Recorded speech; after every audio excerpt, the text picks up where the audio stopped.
呢一集會講解2018年 DSE Geography MC 第6題，題目關鍵字包括水塘、選址因素。我會用推斷同埋個地圖嚟揾個答案出嚟。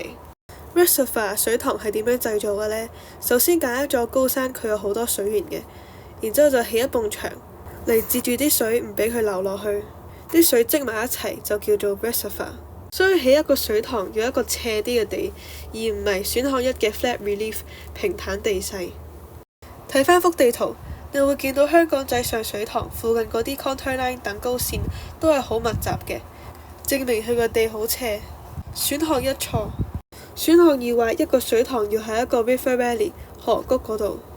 綠色呢幾條係 contour line 等高線，300米、200米、100米，向下屈嘅地方就係叫做 valley 河谷。咁啱啲 valley 就可以聚集啲雨水，所以有個河壩起喺一個 valley 度就可以截住更多水，起水塘嘅規模都可以更加大。所以選項2位處河谷係一個水塘嘅選址因素。睇返幅地圖，香港仔上水塘就喺呢一度，咁啱佢係位於喺個 valley 度。選項2啱。